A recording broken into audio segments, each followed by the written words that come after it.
gonna start with CRVT against Oya, Kadenzi, then against Soul Blazer, the Sockway favorite.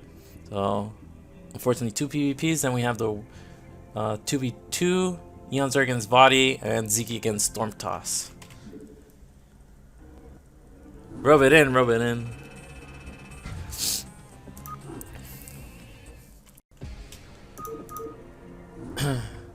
Alright, hopefully no disconnects. Everyone, thanks for tuning in. This will be the wrap up of week 6. Either later today or tomorrow we'll have the entire result of week 6. Tomorrow we're gonna have a Division B cast in Spanish, and that'll wrap up Division B as well. Again, check the Team Liquid and the Liquipedia. All the results will be there. Let's go into the second set. It's gonna be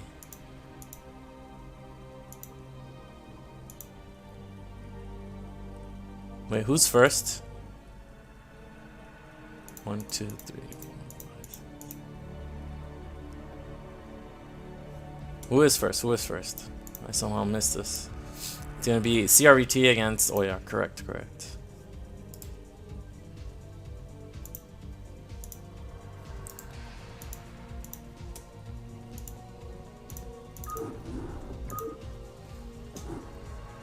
Go Oya, Oya fan. So we have an Oya fan and a Jaehyun fan.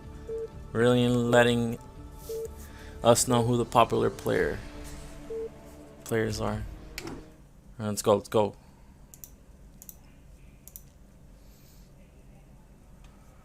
Okay. In the top right we have the blue Protoss IRK Oya representing Team Sweden, and in the bottom right we're gonna have CRVT as the red Protoss representing Team Europe.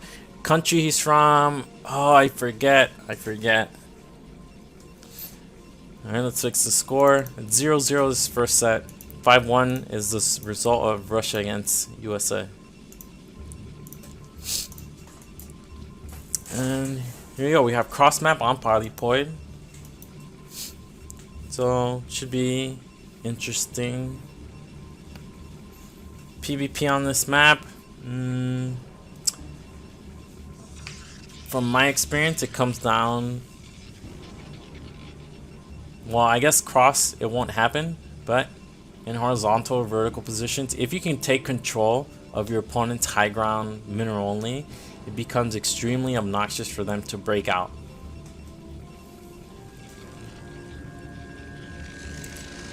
Hola Spanish fans, hola, ¿cómo están? And we have gateway from both players and no scout from Oya, and we have immediate scout from CRVT. So already a slight advantage Oya.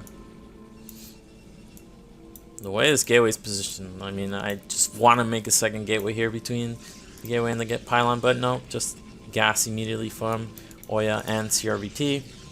You can see Oya's gas is just a little bit faster because of its delayed scout and probably better mineral mining.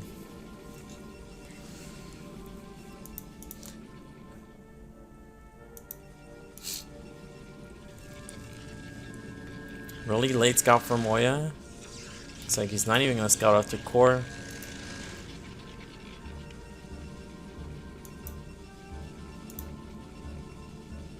Will he make a zealot? Yep. So both players making a core after gateway, no 2 gateways, no zealot first. And CRVT is actually skipping his zealot. And Oya's gonna scout only after all of this has been done.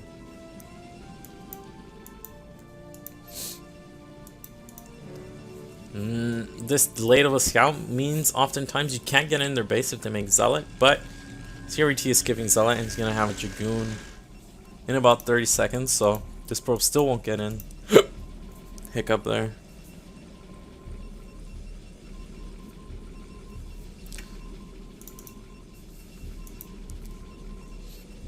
CRVT gonna want to keep this probe alive as long as possible. He sees the core spinning, but this could be fake range and a +1 upgrade that's cancelled as soon as the probe leaves. In around 7 seconds, the Dragoon pops, so we see CRT is going to leave. Doesn't want to lose this probe. You could linger around a few extra seconds, but if they just play standard, it's a lost probe for nothing. Just safety. And Oya moves out with the Dragoon. We see CRT. Gonna be able to block Oya's scout. And Oya's gonna be in the dark now.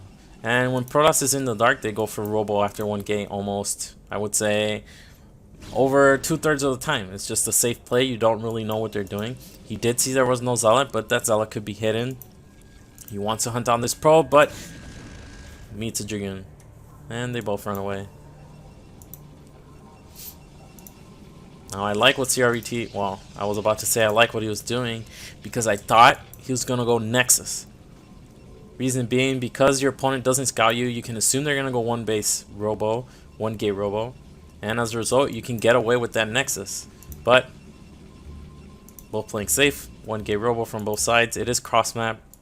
Makes it pretty hard to attack.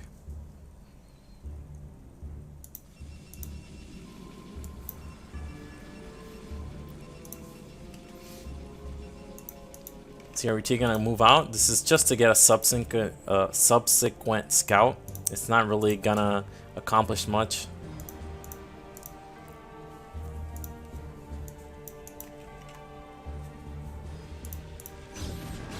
Sees the 3 Dragoons and should know to leave instantly. What is Oya up to? There's the observatory from Oya. Again, CRT being aggressive, but he has to be careful here. Observatory and support bay from both players. So it's actually mirror builds in the end.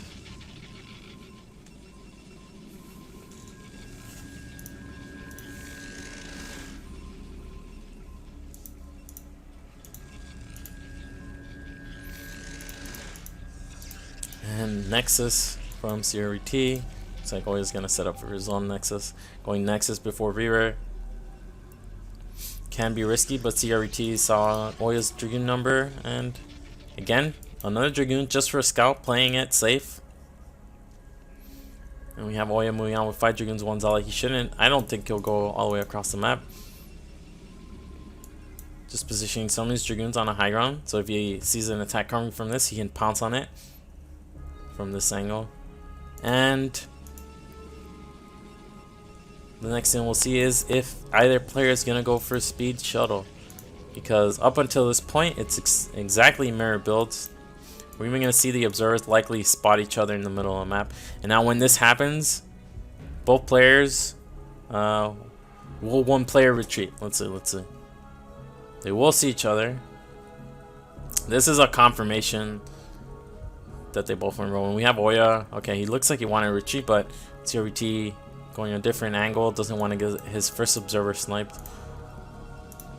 Still no speed from CRT. We do have speed from Oya. And the second gateway. And CRT is not getting any of this because he actually has 5 more probes. Now the probes are extremely helpful, of course, they collect more minerals, but Oya is going to get a second gateway and speed. So he is cutting for this. He's cutting economy. We do have speed from CRVT as well, but it's a little bit later. A slightest bit of difference, but we have a significant advantage in economy at this point. Now in PvP, it doesn't make that much of a difference, the economic difference, because what it really comes down to is the shuttle and Reaver control and the Scarab usage. Whoever utilizes that better usually wins in PvP. The economic difference is advantage is nice, but it comes down to who can do more damage with their Reavers. CRT gonna add his own gateways now, probably gonna go up to 4 gateways. He has the iconic variant. We have Oya going up to 3. Both players making a ton of probes now, want to saturate their 2 bases as quickly as possible. We have a slight supply block here from CRVT, and we have Oya's observer spawning at the front. This is actually huge. The observer, the extra vision will allow Oya to better utilize his Reaver. You have shuttle speed almost done. Don't really want to venture into the main without shuttle speed. We have a second observer from Oya deflecting CRVT scout. Look at the Reaver and shuttle in position to go into the main. CRVT has vision of Oya's army at his front, pokes out a little, and Oya's just waiting for that shuttle speed to finish. It's almost done. It's almost done. Finish is just there. The shuttle has to be careful. He does have vision of the Dragoons, but didn't expect these two in the main. And with CRVT's observer popping out, he kills Oya's. And without vision, it's very unlikely that Oya will press on with his attack.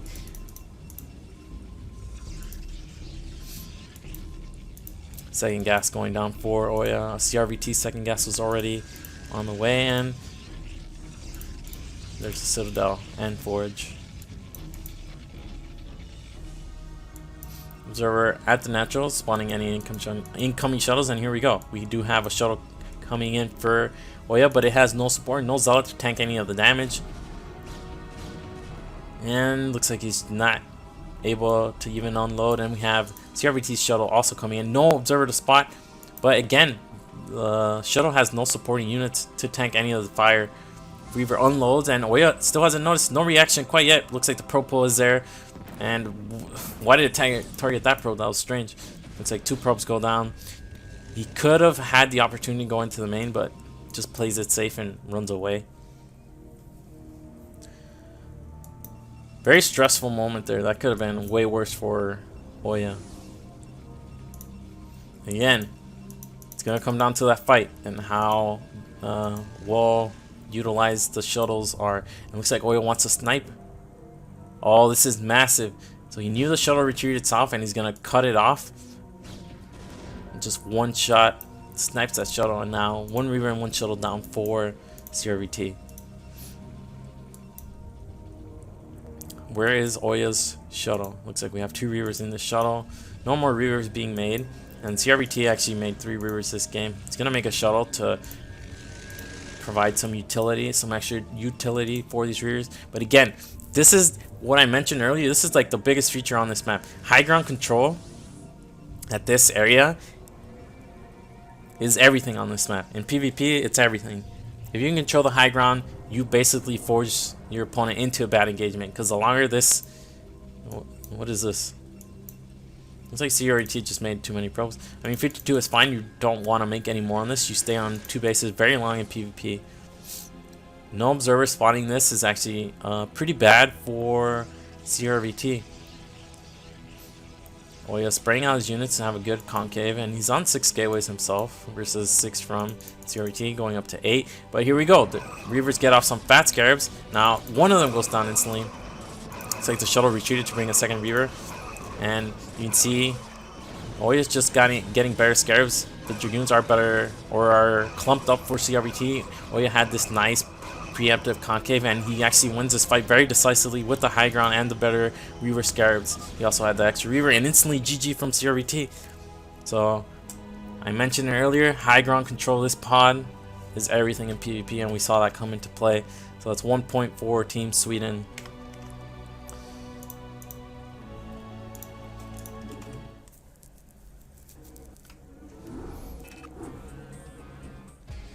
Alright, and we're going to go into game 2 between Cadenzi and Soulblazer. I don't know this player, but let's go right into that.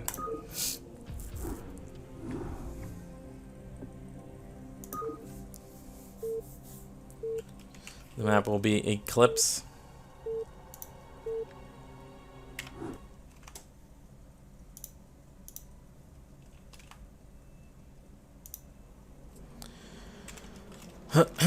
In the top right, we have the purple Zerg Cadenzi representing Team Europe from Scotland. And in the bottom left, we have Soulblazer as the white Protoss representing Team Sweden.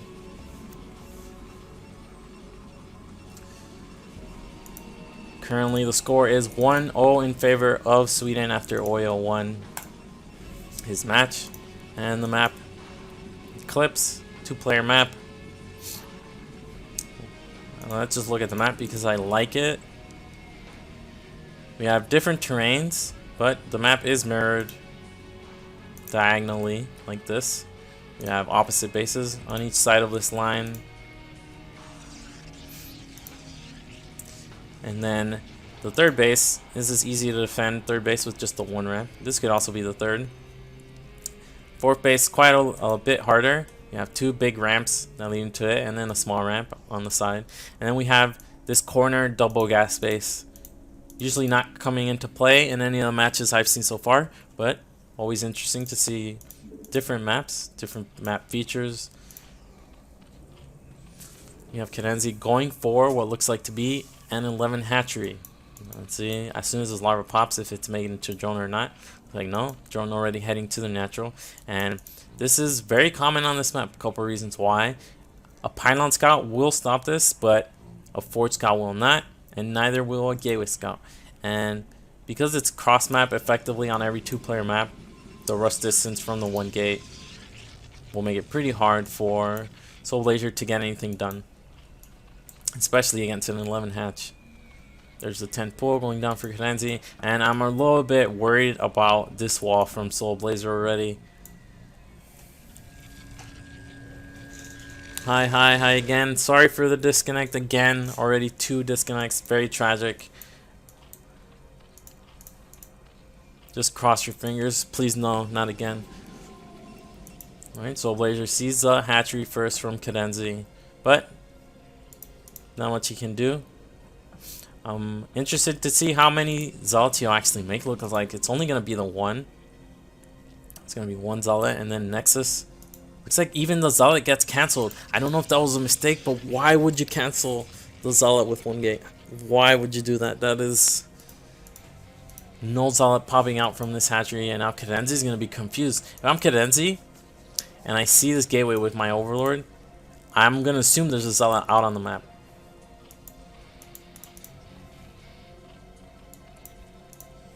Overlord would have seen a zealot heading straight to her base, so maybe it took a side path. Let's look at what Cadenzi's response is going to be. It looks like even more links being made. This is just the normal response to seeing gateway, but look how late this first zealot is.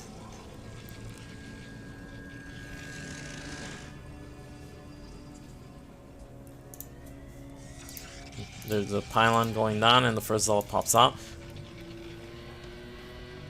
I mean, this is just bizarre play from Soul Blazer, but let's see how it works out.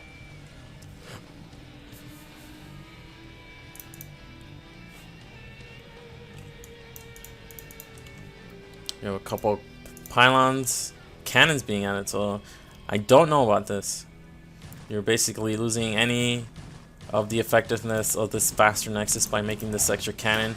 Already lost one probe, looks like another one. Oh, almost goes down, but Cadenzi's gonna sneak into the main. Just be annoying with that Ling. One Ling, not very threatening, of course.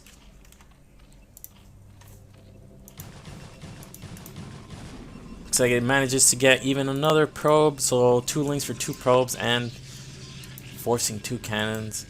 We have more Lings in the back, but these are just to stop any kind of zealot aggression. Don't think Cadenzi will commit.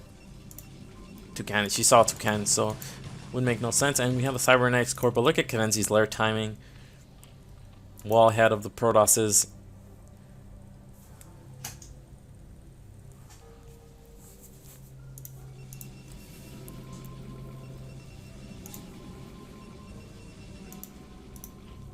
There's the link speed, and just drones now from Cadenzi. Where's the Overlord being made at the natural? I don't know about this.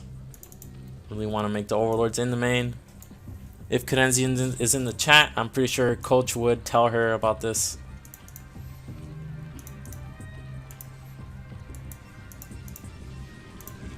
Stargate being produced, and Cadenzi's overlords are retreating.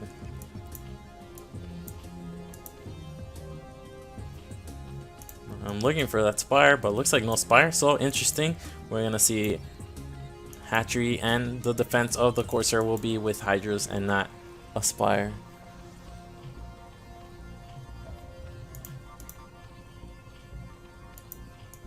Now this is a very strong economy for Zerg, basically going hatch first and suffering no damage. We have Max or Soul Blazer moving out. One Ling goes down. Speed just finishes. Soul Blazer sees that, and I think because of that he won't be fearful of any kind of Hydra pressure. 5th hatch going down. And we should see the Hydra Den any second now. There's the Hydra Den. First Corsair gonna pop out. Looks like the Overlords are being hidden on the right side and being retreated back to the natural, where some Hydras will be made to defend. There's the first Corsair heading out. We have the Spire being hidden at 3rd. I'm a little bit confused. I wish Cadenzi were in the chat. I'm gonna write to her now, because I don't understand the build. First Corsair is scouting, sees the Hydra Den and the 5th or the macro hatch. Going into main, sees no Spire.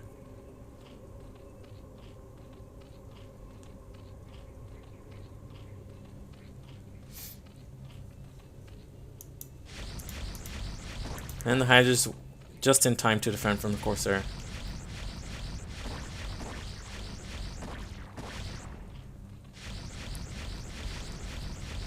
Looks like these Overlords aren't going to be able to be defended. Nope, looks like just barely enough. Again, these Hydras don't have speed, so the Corsairs are maneuvering around them, but I don't think any Overlord losses will be felt. And look at this cheeky Spire position at the 3rd. This is going to be for Sunkens. When Zerg makes Sunkens, it's more likely for them to make Mutas eventually. And here comes the first Zealot move out. But Zealots don't have +1, and the Lings are actually able to get a good engagement, kill off 2 of the Zealots. Looks like +1 not even started for Soul Blazers, so continued Corsair production with no +1.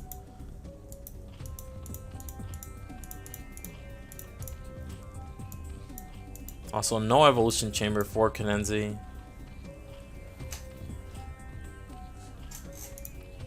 No Hydra speed either. I mean, no Hydra range.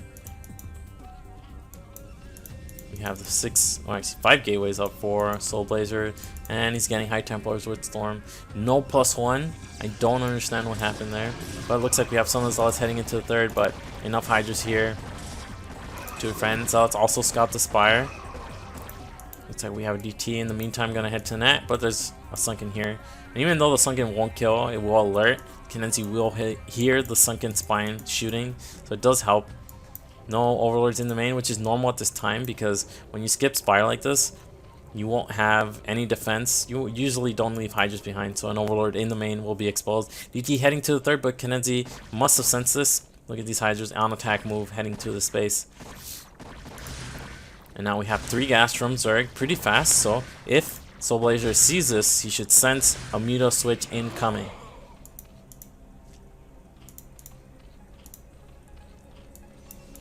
There's the 6 gateway, and we actually already have a ton of courses, but again, no +1 on either.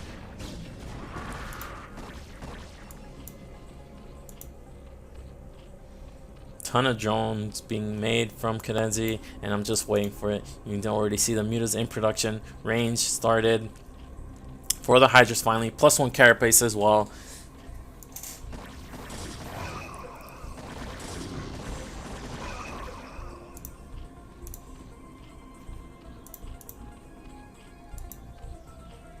There, the mutas popping out, and Soul Blazer does have anti-air measures too different from this. We even have an Archon, which is curious. Upon seeing all this, more Corsairs being made, so Soul Blazer at least senses the muta switch incoming. And I'm really curious as to why no evolution chamber. We finally have that evolution chamber being made at 10 minutes. Usually +2 is already started. At this point, we don't even have an evolution chamber quite yet. Still making mutas. This is going to be a second evolution chamber. It looks like no, it's just going to be sent to mine. Cadenzi is on 4 bases already, but this is 6 Corsairs, and even without +1, they are effective against Mutalisk.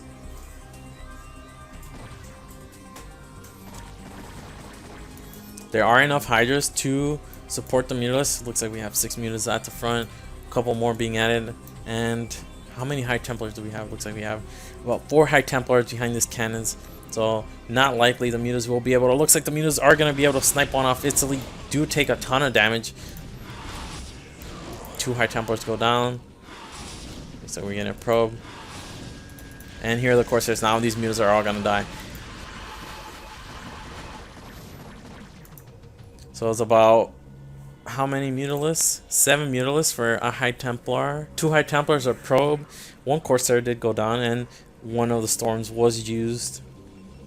Not sure that was worth it. Kenenzi's probably gonna have to make more mutalisks to give these utility, but it looks like no, just a full-on Hydra mass now. Which is fair.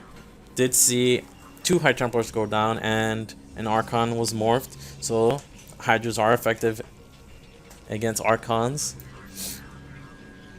And all these Corsairs that were made makes it less likely that mutas will be effective. And oh, gotta be careful there. Kenenzi's targeting the Corsairs, and now this is good. You target the Corsairs to give you the option of a muta switch.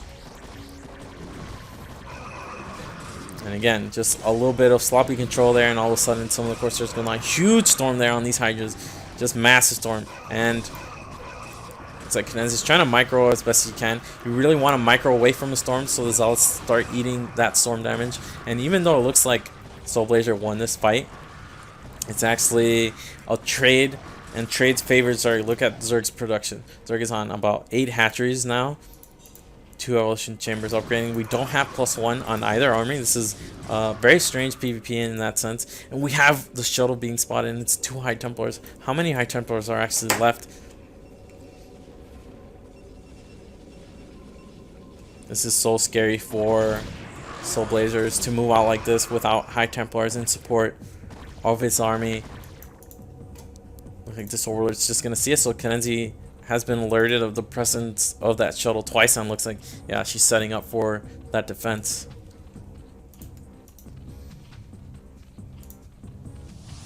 Looks like the shuttle still unloads, and these are actually massive storms. Look at Kenenzi's drone losses there. About 11 drones go down, if not more. Wasn't completely sure. And looks like during all this action, the 4th base has been neglected a little bit.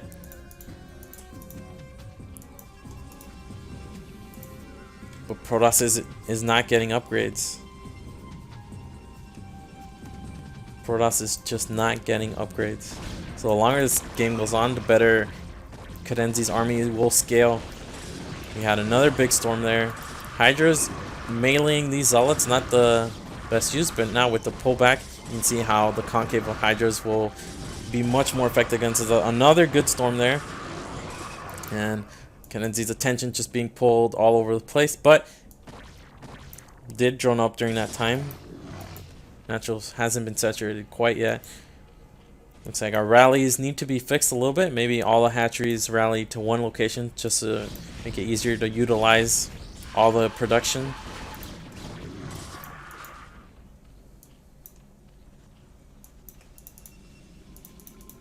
Soulblazer desperately needs a 3rd here. Robo is done, but I haven't seen any observers quite yet. There's a 3rd finally. And Kenenzi finally saturates her 4th. Now on this base, on this map, it's actually pretty easy to defend all these locations if you can just have a decent concave here with lurkers. This base is not that, it is quite far from your rally or your natural, but it's still above a ramp, so not the hardest base to defend. It really comes down to the unit movement and the unit spotting. We have the lurker burrow just to be annoying.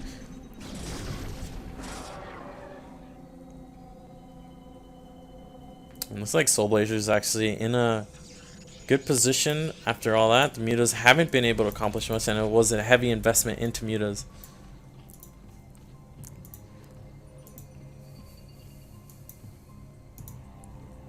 Again, this is just bizarre. Look how late this +1 is. It's 15 minutes. Protoss doesn't have +1 quite yet. So Protoss should be looking to end the game here. The longer this game goes on, the bigger of an effect this upgrade disadvantage is gonna hurt him. And here we go. Looks like he is gonna move in. We don't have a ton of lurkers here, only 2. Hydras are at 1-1. Zealots are moving forward, but looks like they retreat. Shouldn't really be scared of just this number of lurkers, but we're waiting for the High Templars to come in. There's a decent number of High Templars. Have to be careful. Kenenzi droned up even more. This is just crazy economy. Looks like we had DT at the 4th base. Lurkers unburrowing. They want to support this area. And Protoss retreats. I feel like that was a moment there for Protoss to pounce.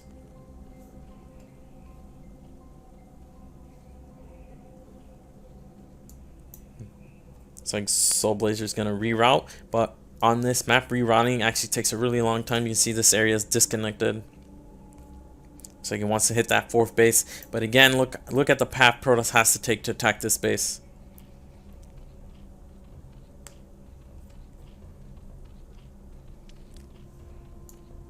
Cadenzi hasn't quite realized this is happening though, so now that she does, you can see the Lurkers unburrowing, the Hydras coming in.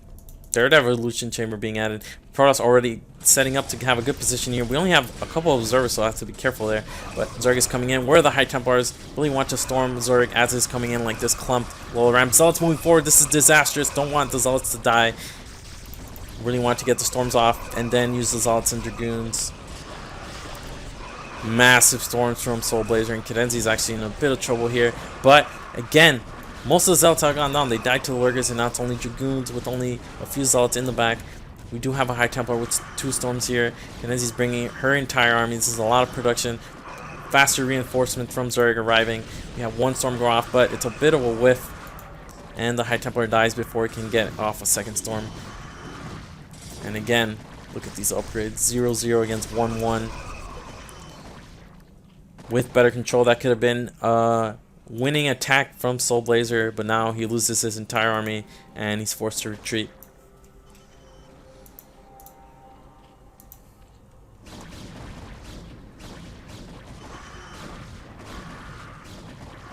And the rest of his army is going to get cleaned up here now. And now, for what looked like a pretty decent position despite the upgrades, it's all of a sudden flipped entirely.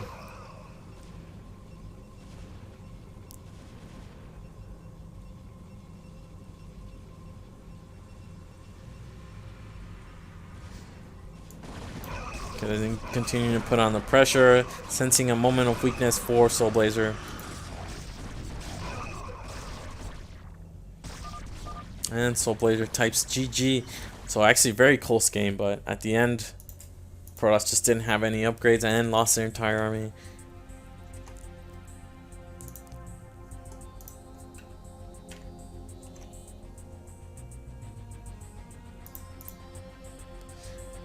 And with that, we are 1-1, and we're going to go into Desakwe against Favorite.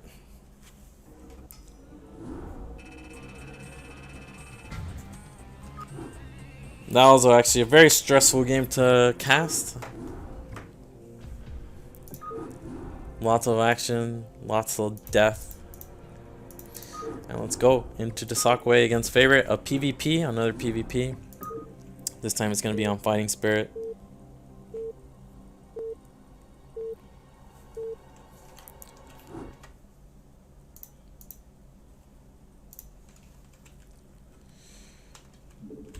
Oh, sorry about that. Looks like in the bottom right we have Desakwe as the Magenta Protoss, representing Team Europe. And in the bottom left we have Favorite as the Green Protoss, representing Team Sweden. PvP on Fighting Spirit, horizontal spawns. Who does this favor? I would say it's actually decent for... I guess both players have their advantages. One, it's harder for Desakwe to take a 3rd base because it's a little farther out, but he does have the potential for harass a little bit better. He can harass Favorite's natural a lot easier. Fighting Spirit PvPs, because of the 3rd base being so easily to defend and your natural also being pretty easy to defend behind a bridge, you usually see a lot of passive PvPs with mostly shuttle aggression.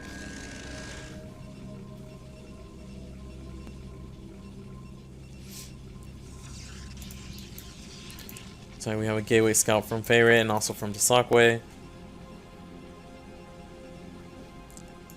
Both players mirroring their builds. Will we see a second gas? or a second gateway or gas. Looks like the Starcraft goes for gas until his favorite. Probes both scouting the middle, so both players doing the same things. They both see each other and they both know where they are. So kind of cute. Alright, I'm back in the chat. If I missed any chat, I'm sorry. Here we go. So both players gonna get scouting information immediately right off the bat.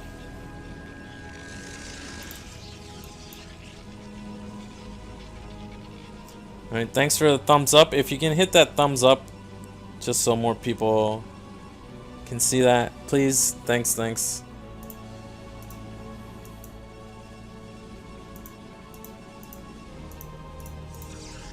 With both players scouting each other, no reason to make that zealot. Don't need it for defense.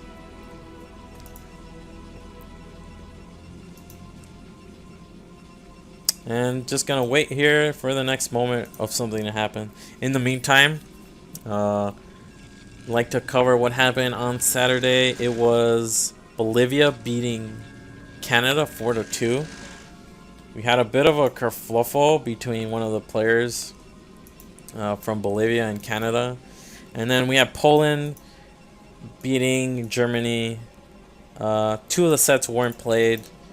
We'll address that later in the chat, but basically players avoided other players and only wanted to play at the done line, even though they could have played before then.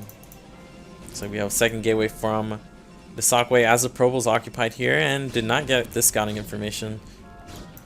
And favorite, likely gonna see a robo from him.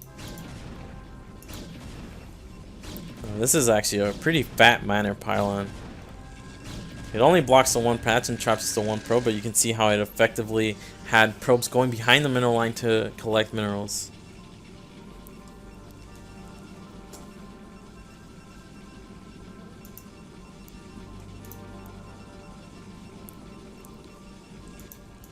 And there's a robo from favorite.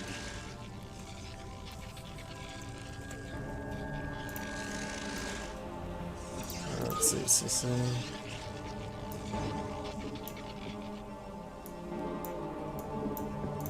There we go.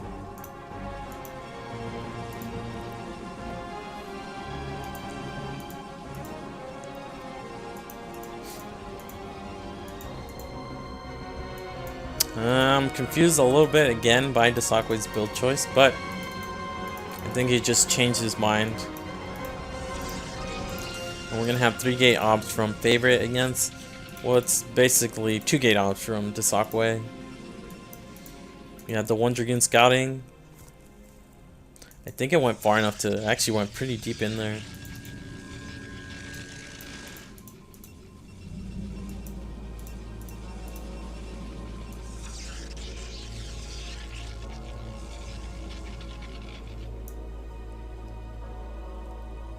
Very gonna go far enough in to see that there's no nexus, but no further.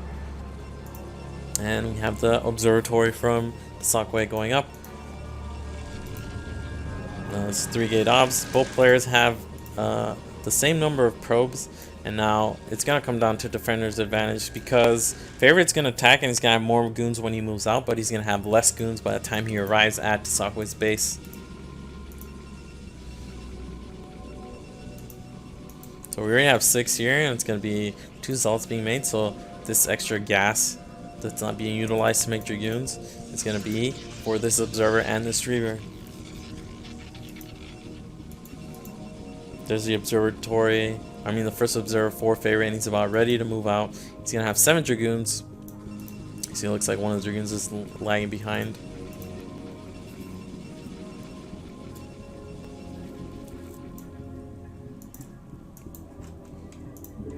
It's only 6 Dragoons. There's the 7th finally, but we also have 6 Dragoons from Desagway. Oh!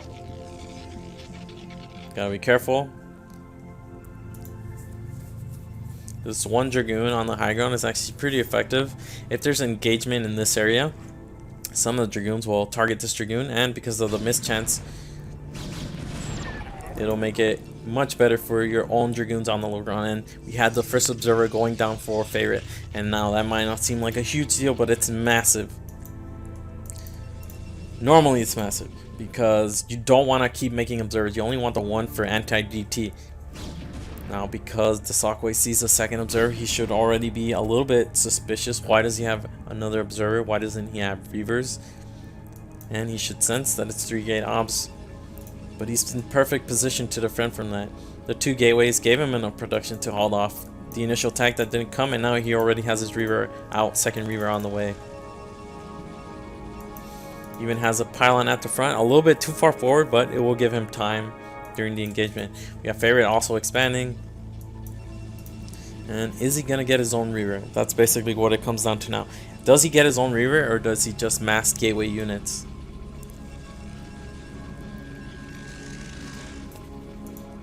Looks like the Sagwe using his observer to scout. He's got to be careful of Favorite's own observers, but he sees the transfer to the natural. Just leaves the observer camping there. 2 reavers out forward to Sagwe. He's getting a shuttle now. Keeps making Dragoons from his gateways. And we have Favorite's observer retreating from the Sagwe's main.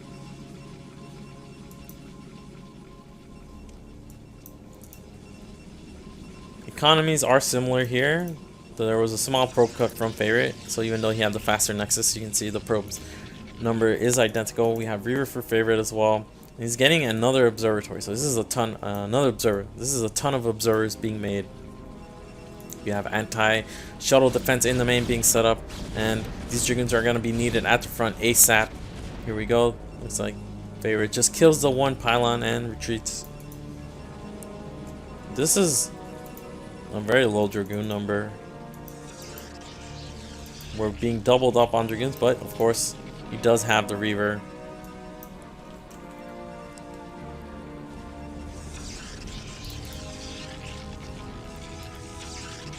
Just a lot of posturing from Favorite. He doesn't really attack. He has this massive ground army advantage. Here we have shuttle speed almost done for Desagwe. He's gonna take the roundabout path, which is smart. This is actually very smart.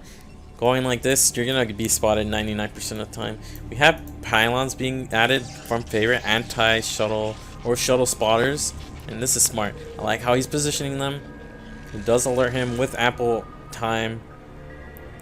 You can see Desagwe taking the very long path, wants to avoid detection. He's adding gateways now. He's getting another reaver. He's gonna need it for the defense. If Favorite attacked at the moment the shuttle moved out, Sakwe would have been in big trouble. And here we go. Here's a shuttle. It gets spotted by a pylon. And is Favorite gonna commit? Looks like he's not gonna commit.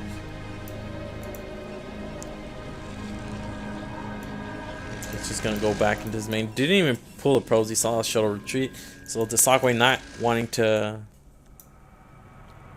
commit after being scouted.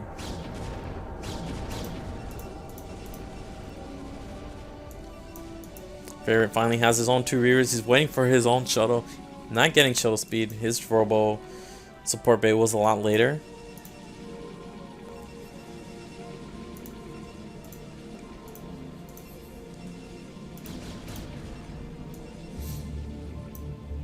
And both players just macroing up now. You can see the supply difference coming in, but we did have the Sakwe go up to 6 gateways in a beat. He was on 4 for a very long time, or on 2 for a very long time, jumped up to 6.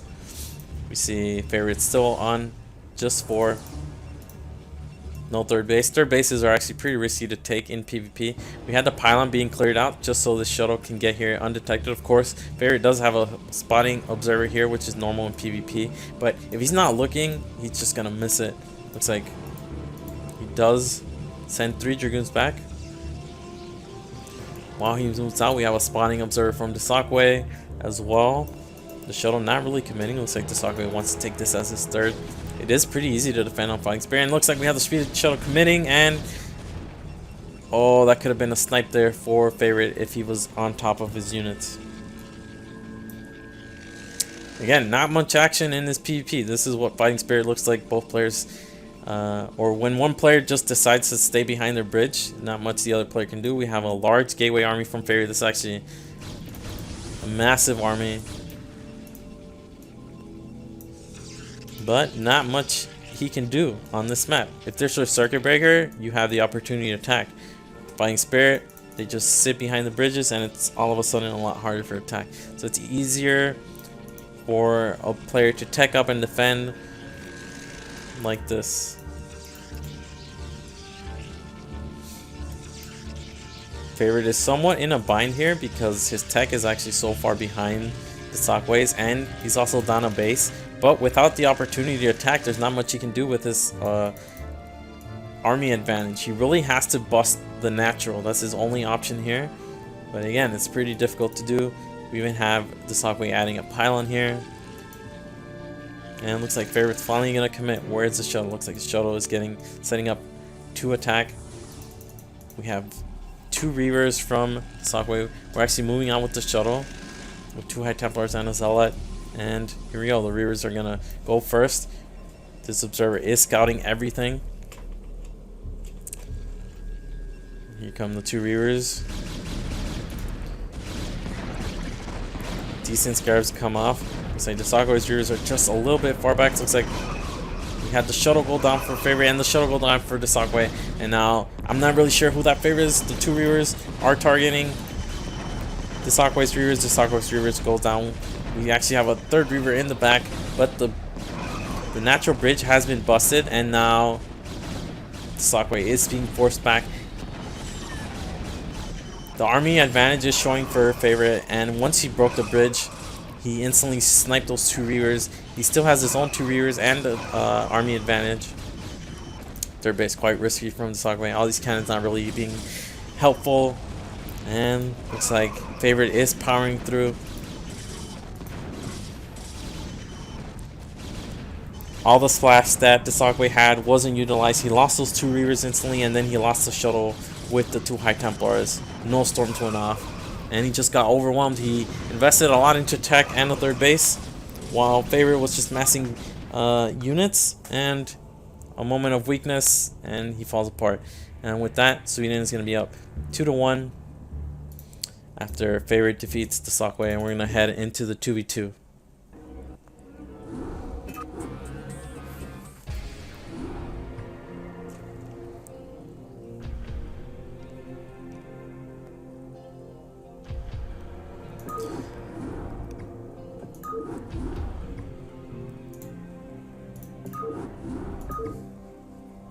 How many 2v2s have I casted today? It seems like only 1, but it felt like 10. Not really sure why.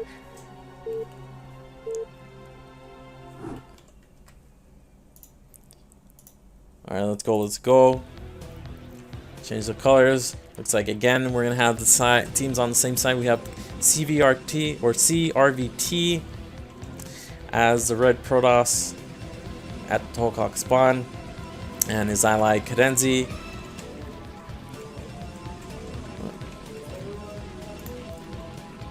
on the top right spawn as well as the red Zerg. And in the bottom we have Marwyn and Favorite. We have Favorite in the 6 o'clock spawn as the blue Protoss, and we have Marwyn as the Terran player in like the 9 o'clock spawn. There we go. We have a Terran Protoss against Protoss Zerg. Terran Protoss, not the most common of 2v2 teams, but can still be quite strong. Oh, let's change the score. The score is currently, what is it? 1-2 in favor of Sweden. Looks like we have Marwyn setting up for that wall. And CRVT getting a gateway. Cadenzi's build is going to be interesting here. Looks like she went for an overpull. You can get away with 12 hatch or 11 hatch against a Terran Protoss team. So we have overpull gas. It's going to be fast mutas. Basically, one of the reasons why you don't see Terran Protoss, you always want a Zerg ally, is because of the effectiveness of early Speedlings and then early Mutalisks.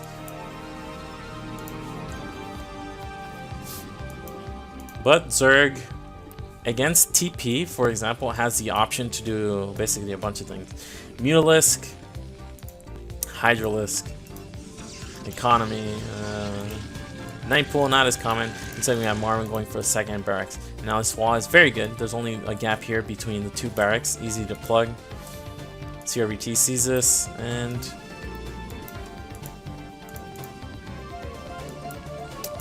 doesn't gas deal. Cadenzi immediately going for Lair, and CRVT letting Cadenzi know that it's bio from the Terran player. 6 slings pop out. Cadenzi going straight for, it seems like, Protoss. Nope, looks like Terran.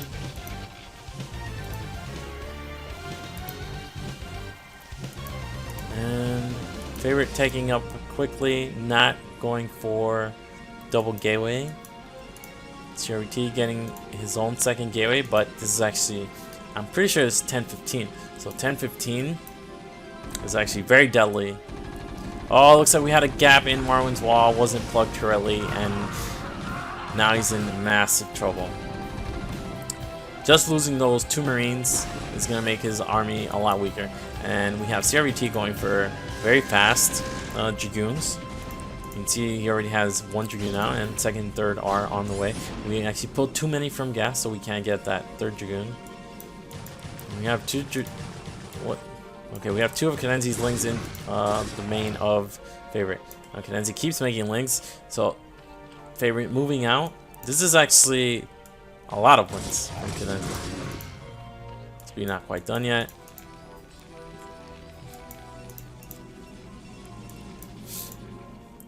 Making this many lings as Zerg can be risky because then your economy ends up in the toilet, but this is a fast tech build. Going to take advantage of these fast mutalisks. In response, Favorite is going to get Corsairs and a Force to defend. He's going to need it because Ling Dragoon against just Solets favors Ling Dragoon very easily. Needs those cannons to defend. Marwyn will be a lot safer once he gets a bunker down. The Dragoon range won't come into play, and he is getting bio behind this, and bio eats up Dragoons and Lings. Here comes the first Dragoon from CRVT.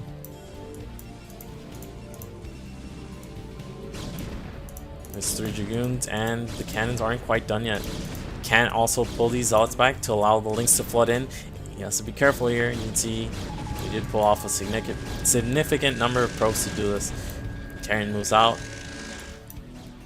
And now Terran will defeat the Lings pretty easily, and also the Dragoons pretty easily, but not when they're both together. First mutas are on the way. Again, Cadenzi's economy isn't the greatest, and if the Corsairs can't get in large enough numbers,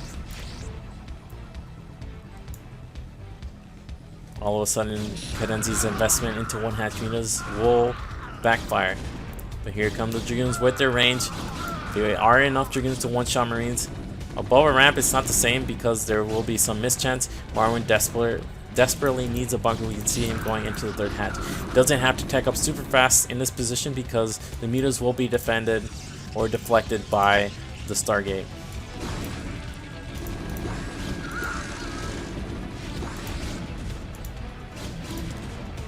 And with this bunker complete, Marwyn is pretty safe. Dragoons still have more range, but has to choose the Dragoons to stay out of bunker range. Here we go, the Overlord providing key vision so the Dragoons don't have to come up and get shot by the Marines. Oh, looks like one of the Corsairs almost go down. With better control, Cadenzi could have killed that. Here we go. Oh. Unfortunate there. Again, Team Europe has to get something done here. Only 1 hatchery from Zerg. Looks like we're getting our support bait from CRVT. The Overlord does go down, so now CRVT can't pressure effectively. Looks like we're having a 4th barracks even. Again, no reason to tech up when the mutas had been deflected in another manner. Don't need to get vessels. So Marwyn just committing into this heavy bio army, 4 barracks with +1. Another scan went off, and Cadenzi losing another Overlord. 7 mutas, but the Corsairs are already up to 5 with +1 almost done.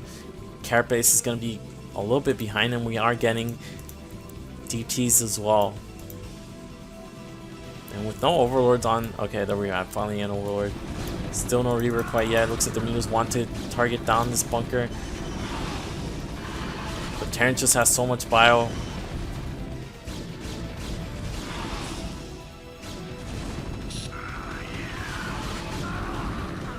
This is enough bio now finally to force back the Dragoons. And now Team Europe is in big trouble. There's no way to contest the bio.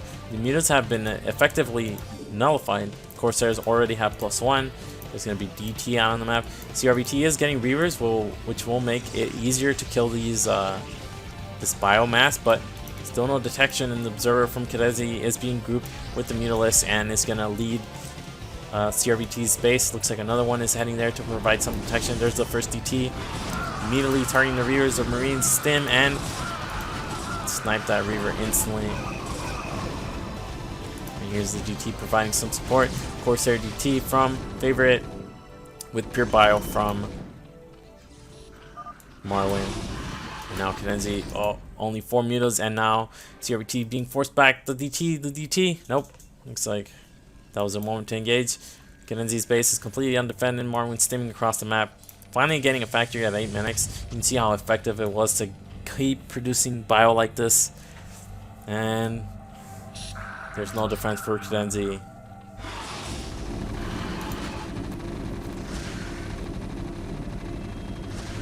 All the drones go down.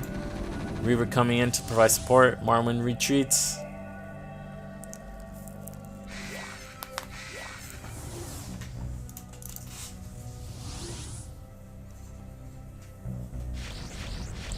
What was the play then? Pretty tough to say. Just a one-hatch play from Cadenzi, making out tunnelings that didn't do too much. Left her weak for this moment. Oh, and now the Reaver doesn't have a shuttle, and the AI makes it move forward instead of attack. And here we have Cadenzi losing everything. CRBT not being able to do much. Favorite even has his own expansion going up. Still only on the 1 gateway, but the Sers provided a ton of utility for the army, basically making it so that Cadenzi wasn't able to do anything with her mutas.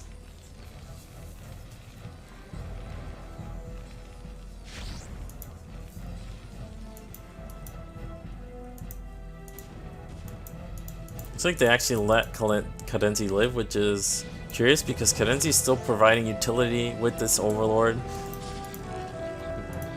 Dark Archon being made in the face of the Mutalisk.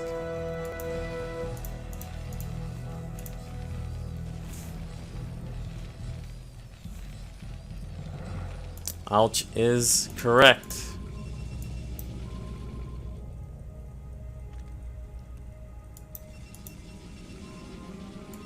With Cadenzi basically dead, Protoss no longer makes Corsairs. Just gonna switch into Gateway Army now.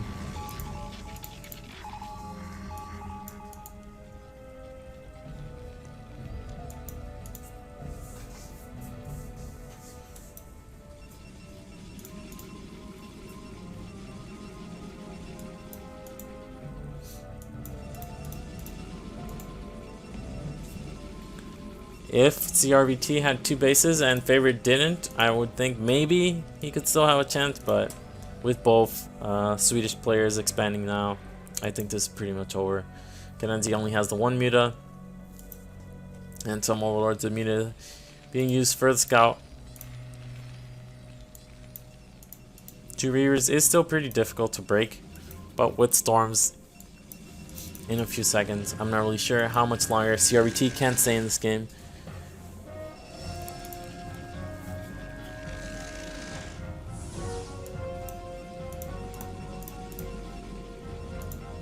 Still have the Corsairs, so you could see a shuttle snipe with these Corsairs.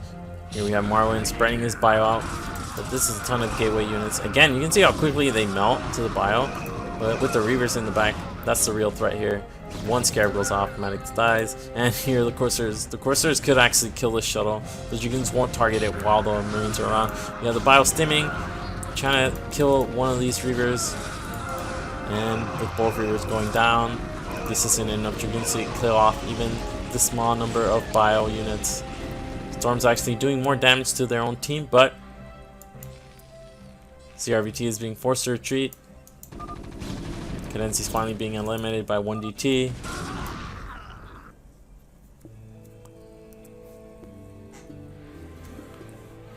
CRVT is a fighter though, doesn't want to quit until the very last breath of air. Bio has 1-1 upgrades, making it extremely useful against... there we go. We have the GG finally. And with that, we have Sweden up 3-1, if that is correct. One game away from winning the set.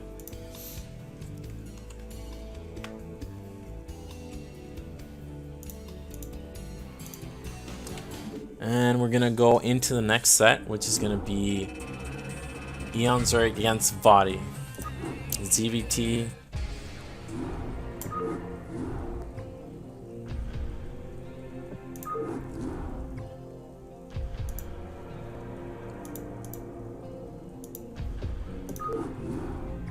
So we potentially have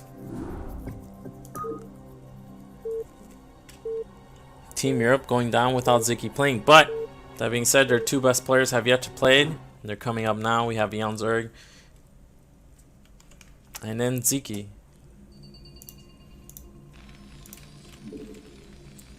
Alright. In the top spawn, we have Vadi as the Green Terran representing Team Sweden. And in the bottom right, we have Eon Zerg as the Orange Zerg representing Team Europe. Now, both these teams made the playoffs last season, and they're quite a bit stronger this time around. Wait. Europe adding Desakwe and Ziki, and Sweden adding Stormtoss, Vadi.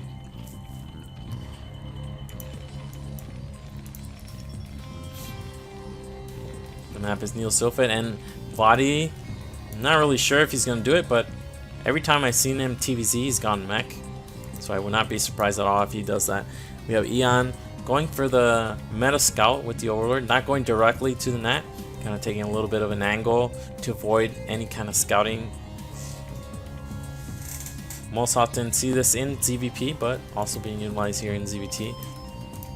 We have an Overlord, no pull quite yet from Eon. Very likely we see a hatch first from Eon. Every time I'm seeing ZVT goes 12 hatch into 2 hatch muta. I would say that's like 90% of the time. Turn rate between Belgium and Sweden should be good. And there we have the drone heading to the natural, and then the drone following it to get the scout. There we have Vadi's SCV going out as well. Still no gas quite yet. There's a hatchery from Eon. So I'm incorrect. No mech play from Vadi this time around. There's a drone gonna scout. Now Eon went for 11 hatch. 12 hatch, 11 pull, 10 gas. So the fastest gas possible after a 12 hatch. Not getting those extra drones. Vadi instantly going for that one Marine, and gonna go for command center before second depot after spotting the 12 hatch. Now getting this one Marine instead of an SCV actually hurts your economy quite a bit, because this one Marine doesn't really provide much utility at this point in the game. You're not gonna use it for anything other than deflecting the scouting drone. So you really want that extra SCV. And there's the instant lair from Eon. So 2 hatch lair, no surprise. We're going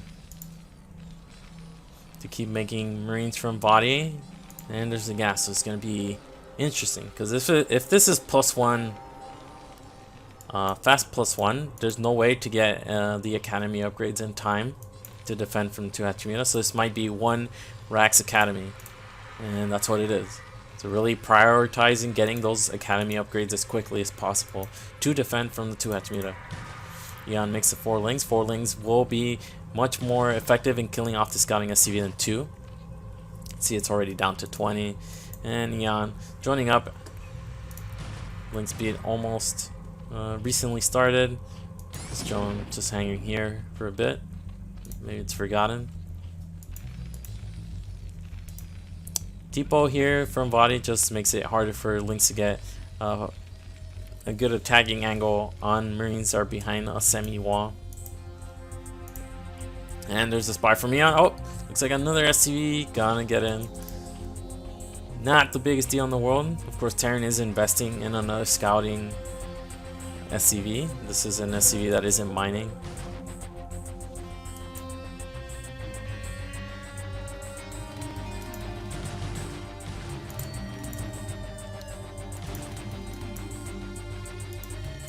And there we have Stim and the first medic.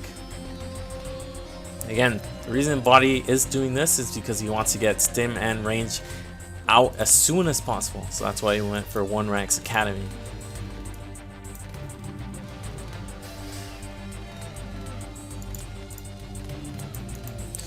Making the comp stats instantly like this actually hurts your economy quite a bit because you're already invested in that 1 scouting SCV.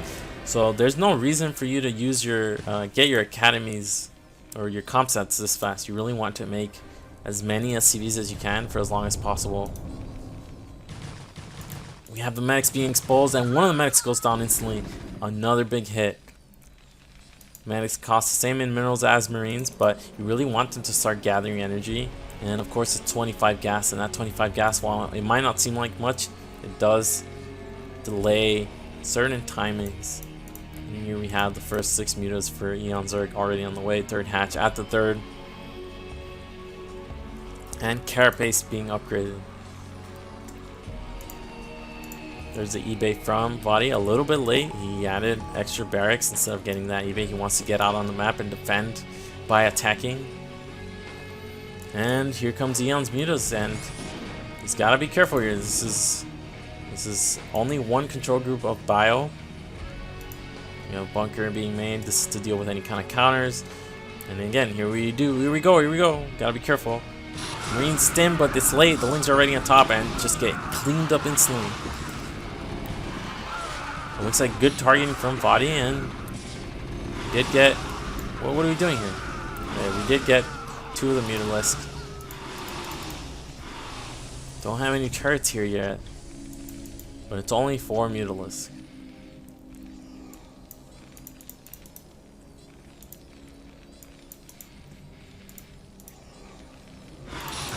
Looking for the medics. Not that many medics. So even though it's only 4 mutas, if you enforce the Marine system, it's doing damage basically. There's an SCV heading to the 3rd from Eon. So good scouting from Body this game, with 3 mutas being microed against Marines without medic support. I was about to call that a disaster for Body, but he was able to kill off 2 or maybe even 3 Mutalisk. Good micro from Eon, using this small area before any turrets are up. +1 just starting now for Body, so there's going to be a moment where it's going to be unupgraded Marines against 1 Carapace Mutalisk.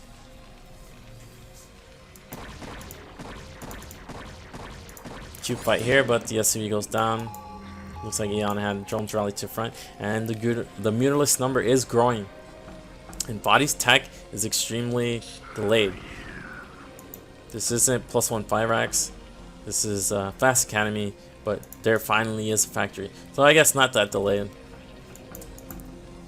And he didn't overinvest in turrets. Like, see, there's 0 turrets in the main, but he's been able to defend by attacking. Eon has kept his mutas out on the map. We have 2 rally drones. Oh, good reaction from Eon there. Carapace almost done. Lurker on the way, and there's the Queen's Nest as well. Zerg doesn't want to make Sunkens. They want to defend with their Mutalisk micro as they buy time for the Lurkers.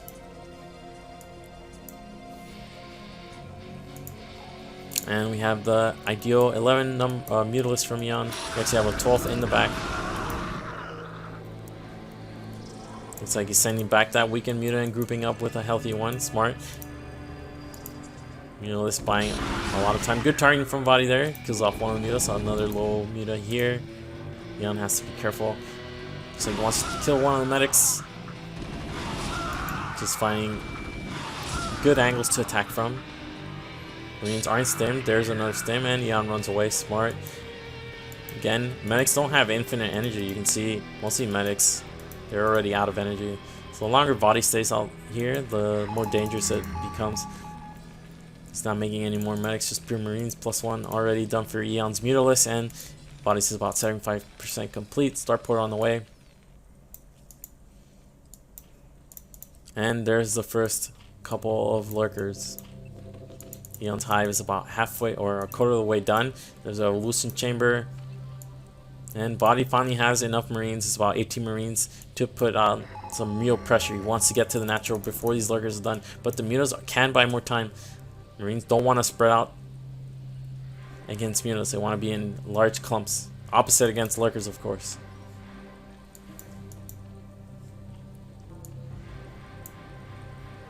But looks like Eon's just going to be defended with these Mutas and the lurkers.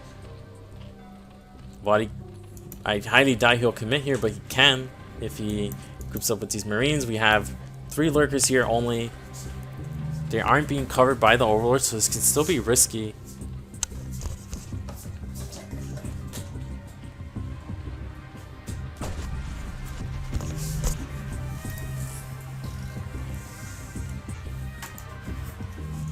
Looks like the Mutas are wrapping around, trying to kill off the reinforcements. Again, every time the Marines aren't stimmed, the Mutas can engage effectively. Oh, looks like we had a tank pick off. That was actually huge. Eon's fighter timing is a couple minutes away, so if that tank was able to get to the natural and start sieging, it could have been a little bit nerve-wracking for Eon's, but the Mutas come back counter and are able to kill that first tank. And now, earlier we saw no turrets in the main, and that actually helped Body a lot because he was able to not spend those resources on turrets. And now that the Mutas can counter with these lurkers out on the field, you can see that lack of turrets being extremely painful.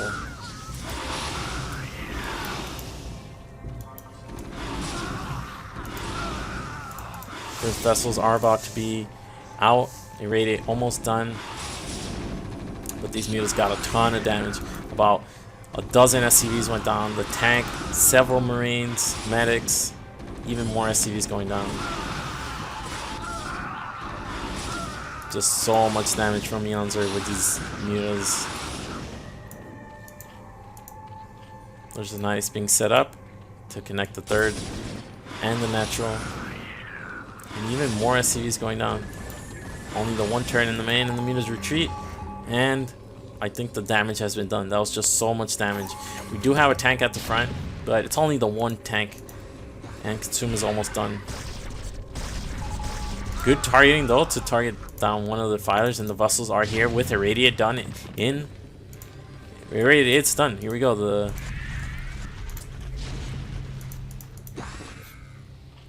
Science vessel irradiates. The fighter has Consumed, but is he going to be able to get it? Looks like the fighter dies just before, so this is actually a stressful moment for Eon. Where are the Mutalisk? Looks like this attack is going to keep going on for Body. This one tank was able to get here. He did suffer a ton of damage to those Mutas, but with the pressure he's putting on at the front here, the Mutas coming back. Jones going down. This tank position extremely abusive. It can still reach the mineral line. Targeting down some of the lurkers. Where are the Defilers? We have a D-Matrix and the Marines stem in, but they're actually clumping up. He has to be careful here. We have a Defiler coming in from the third, getting that swarm at just the last second. Eonzer could have definitely died there.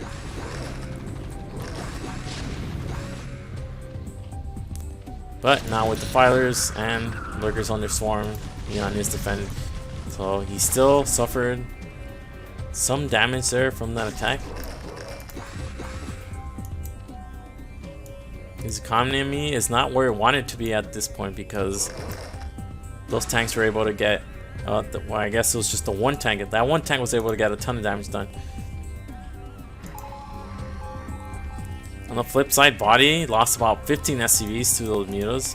So it's not like his economy is doing too great here either. He's still only on the 5 barracks, no third in sight. We're making some dropships, and if he can keep pressure on the front while distracting Eonzerg, Eon's Overlord's coverage on the map is limited to this one at the natural. He doesn't have any to spot drops coming into his main. All his Overlords are in the bottom left. This was utilized earlier for the Mutalist Micro. We had a nice plague going off. And here we have a couple Scourge. Oh, the vessels aren't protected. Looks like Marine Stream forward. Nice. Vessel's gathering energy, and he just keeps irradiating all of Eonzerg's army. Where is that dropship? I think this Overlord actually might have seen the drop.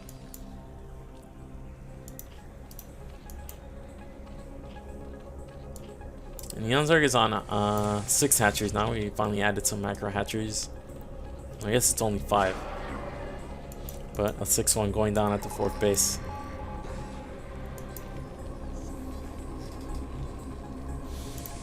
And we have the dropships being loaded, but Eonzerg has spotted these dropships. First Ultralists are on the way. We have 2 evolution chambers upgrading. 1 actually carapace is already done. And the bio upgrades are at 1-1 with weapons 2 about to be complete. We have 5 vessels and very good irradiate usage. You can see all the vessels are at low energy. And here come the drops, but they're actually going to go to his 4th base, which isn't the best utilization of a dropship. You deny a hatchery that was 25% complete, but you reveal your tactic. And now look at these commanders, completely unprotected, getting spotted, cancelled instantly. But the real problem is here, now these drops are very unlikely to get any damage done. So we have 1 dropship in the main. I missed this completely, but Eonzerg did not. The mutas were kept here to heal and eventually provide some dropship defense with the Ultralisk already out. And matching the bio upgrades, this is actually looking very good for Eonzerg. The link counter that killed the 4th is heading here over to the 3rd, but it's defended. And where did the drops go? I must have missed it.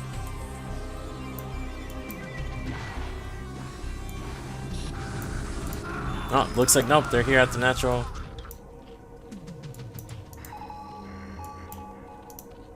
Trying to snipe that Nidus, but gets killed.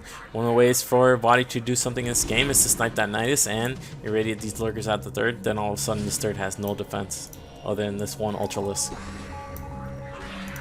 We have a Spore. Oh, 5 vessels get plagued there. And now with the Spore in position, it's going to be impossible for Body to just move forward like this and irradiate freely. Clutch play from Eonzerg there with that Spore. And we have battle cruisers being mixed in. And now this is interesting. This is battle cruiser transition can be potent in TVZ. I'm not saying it's not, but this is like the last scenario you would want to do it in.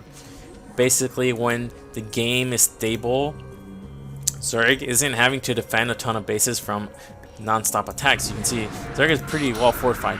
But basically, the real reason well, that's one reason, but the biggest reason why I wouldn't do it is because Zerg already has 1 carapace.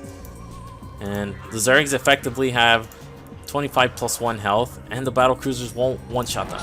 They'll 2-shot the Scourge, which means the Scourge are twice as effective, basically, against battle cruisers. So, not the moment for Body to go into BCs. I highly doubt they'll do much.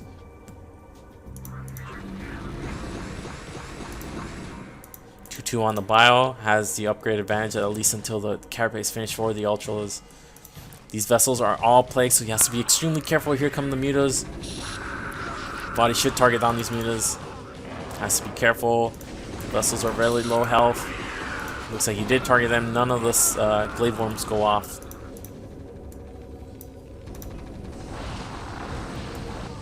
The bio is spread out pretty thin, and the more spread out the bio gets, the weaker it becomes. It's not as strong as Ultralisk with Zerglings in small numbers. And here come the mutas. Vessels are getting targeted in splash, and all the vessels go down, and Eonzerg is swarming. He's attacking into the 3rd base. There's a bunker here. But not much else. Lurkers coming forward as well. There's no Defiler, but there's just too much Zerg. And even though he's only on 3 bases, 3 gas, Yunzerg just has too much at this moment. And where are the battle cruisers? Looks like the battle cruisers are here. But like I said, I didn't expect them to get much done. And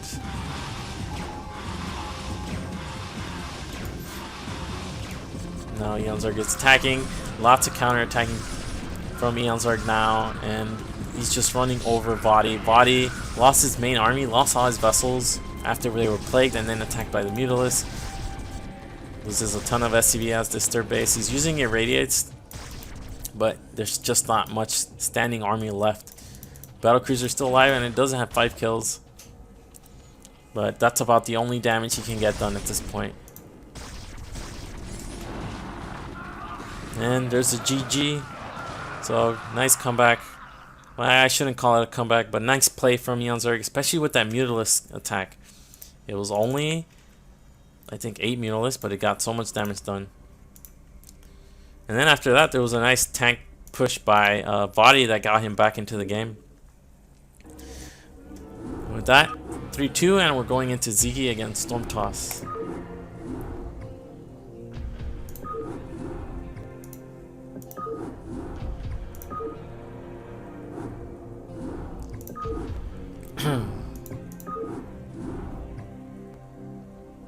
Stormtoss is also one of the new players on Team Sweden.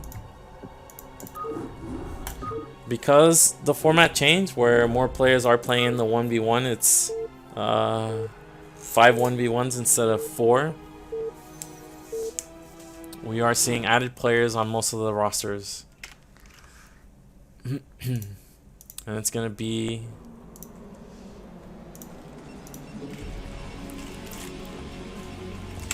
in the bottom left spawn, we have Stormtoss representing Team Sweden as the Blue Protoss. And in the bottom right, we have Ziki as the Orange Zerg representing Team Europe. Ziki, of course, didn't play last season, but this season he's been one of the strongest players in Nation Wars, also participating in BSL. Formerly the strongest foreign player. This was about a few years before Remastered. During that time, he dominated the foreign scene.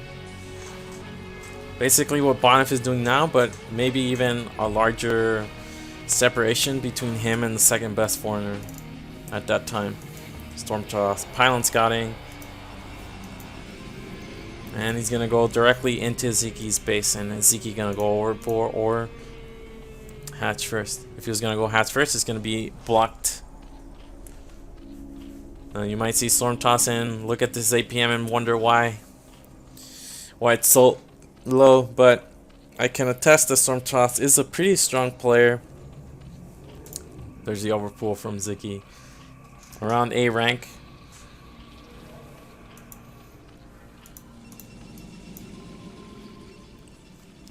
There heads out the second probe, gonna go to the natural. And this is a drone scout from Ziki.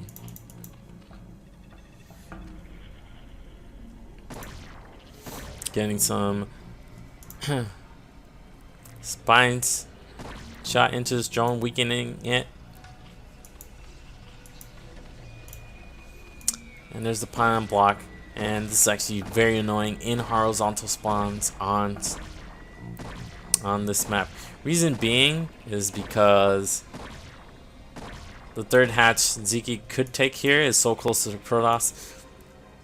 If he wants to take another natural, that's a very unorthodox kind of style nowadays. But looks like the pylon is eventually cancelled, and we have the cannon going down for Stormtoss. Ziki choosing to make just 2 lanes and then drones.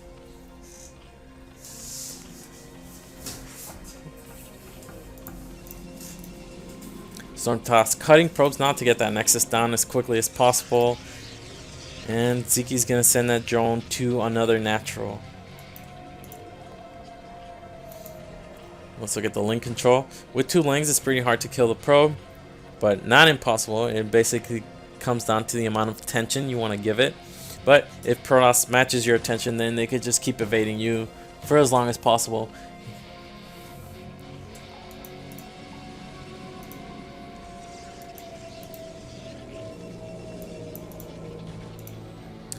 Ziggy going for that foreign natural third. Only has 2 on gas currently. Looks like it's just an oversight. Really just focusing on this probe. Already got into the out of the shield. So good job so far in there. We have a nice flank from one of the Lings, and now it's 2 hits away from death. Stormtoss has to be very careful. Really wants to see if there's a lair, and he sees it now. But still needs to keep this alive for at least a few seconds longer. Maybe this lair is cancelled and then Hydro Den is thrown down. He doesn't know. Behind this is playing standard, and he leaves the main. Do we have a cancel on the lair? Looks like no.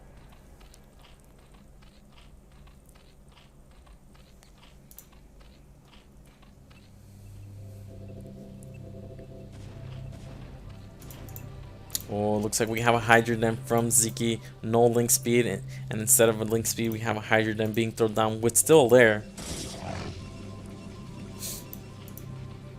Oh, this is interesting. What is the follow-up gonna be? It could be 3-hatch Hydro drop, which is a very scary build because you want to respect the threat of the bus at the front, but you don't want to overcommit cannon defense there when Protoss can get dropped, or when you can get dropped by Overlords. And we have a Citadel from Stormtoss.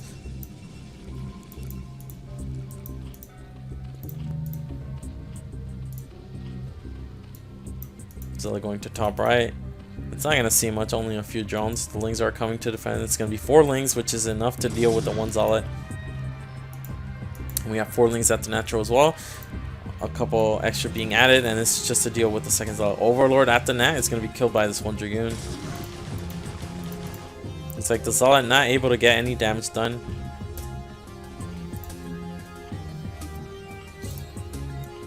And there's a Dragoon killing the Zealot at the front. We have Citadel, Stargate, and not really sure what else from Stormtoss. What is this follow-up? And here are the Hydras in production for Ziggy. Drone count looking like. So he actually has 1 too many drones on his main, and it's really hurting his mineral income.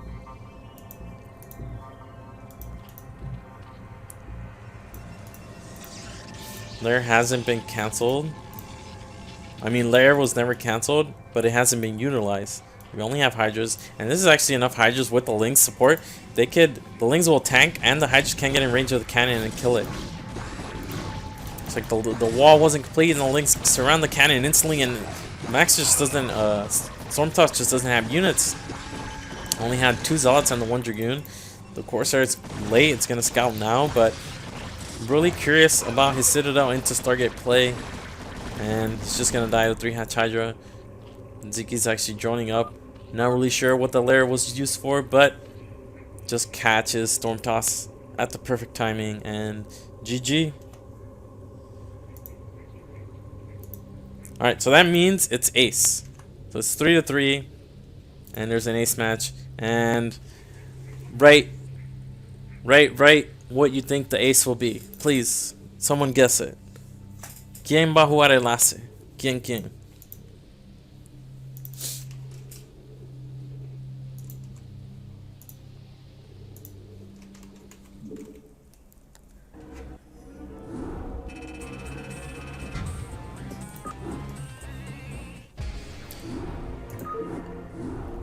Alright, loading it up now. So it looks like we have Oya from Sweden. What about for Team Europe? Lots of options there. Alright, we have an Oya Ziki, and that is correct. Now the map is going to be the same as map 1, which was Polypoid, and here we go.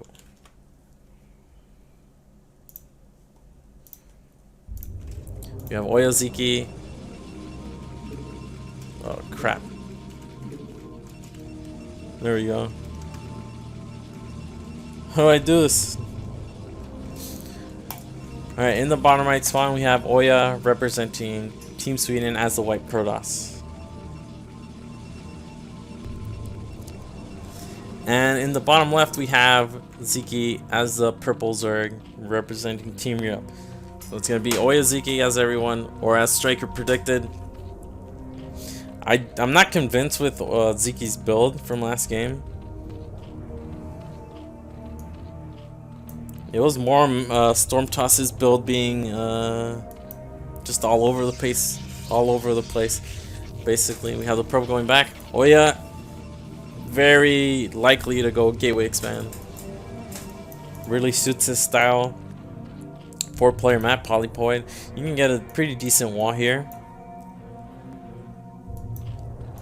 Of course, Ziggy is gonna scout this immediately, and it's gonna come down to if he goes for, okay, he is going for an overpull again.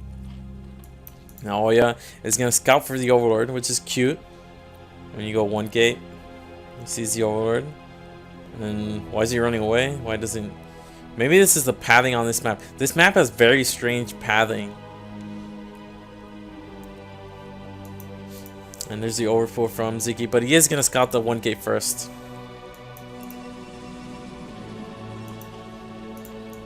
There's the drone going out to make the hatchery, and there's the drone going out to scout. Getting some spines off.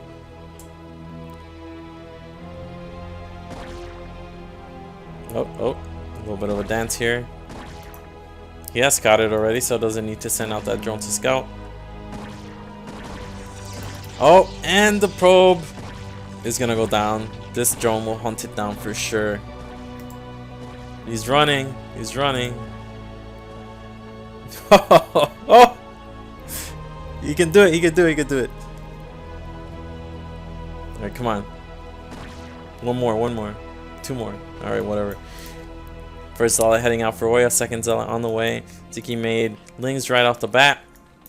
He's getting that gas at strange timing. 230 gas is normal timing, but this is pretty fast against one gate. And Oya's gonna retreat. Looks like the probe eventually did go down. What killed it? Looks like the Lynx killed it. And Oya has two zealots. Third zealot on the way. He has to be careful here. He wants to get behind his wall. Doesn't want to get caught in the open field and countered. A little bit of a dance here. Bringing a second probe to support. Nope, just going to block the ramp. And there's a forge finally from Oya.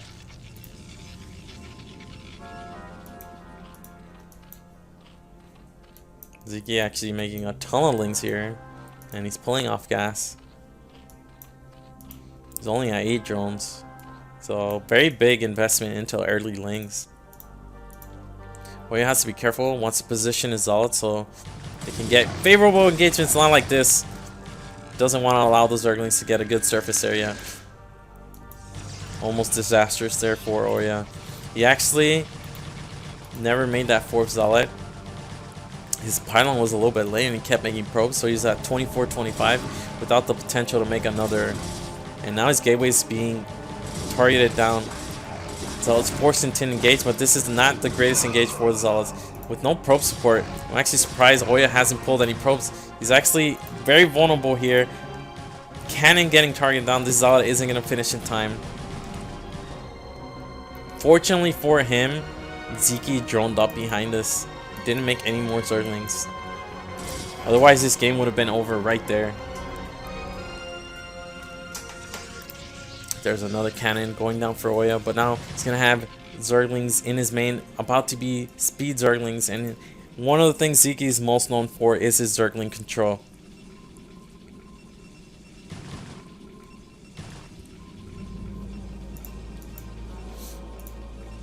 This is already looking pretty bleak for Oya. He really needs to get these Lings down. Okay, looks like he gets one down. That's pretty big.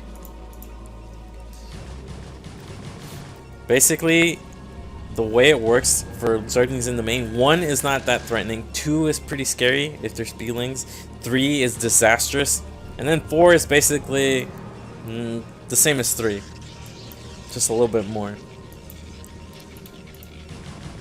But 3 is a really scary number, especially when they have speed. You can see these Zealots are not that effective. Oya's moving out, but the Overlord sees this. and he'll be able to make Lings in response. And he's gonna switch into Hydras, and this is very effective because these Lings are doing a ton of damage to Oya already, and it's gonna slow him down in his response to the Hydra defense. You know, creep going down, which is a bit of an overreaction, but cancelled immediately, and they're gonna go to the third, where more Lings are being made. And even though these Lings haven't killed a ton of probes, every time you force a drill or the probes to stop mining, it's a ton of damage that's been done. Now we have another probe going down. Now the Lings are being distracted because Oya has distracted Ziki just for a moment.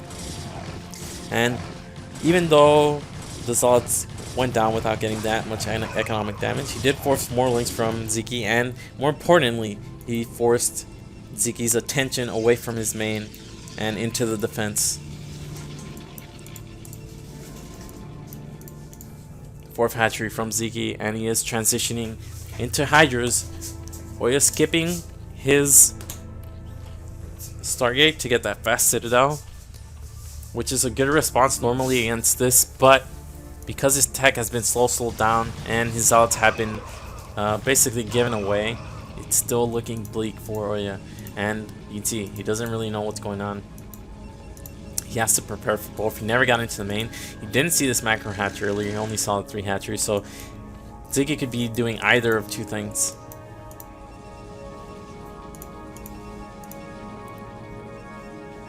And again, only 1 cannon. This is a ton of Lings.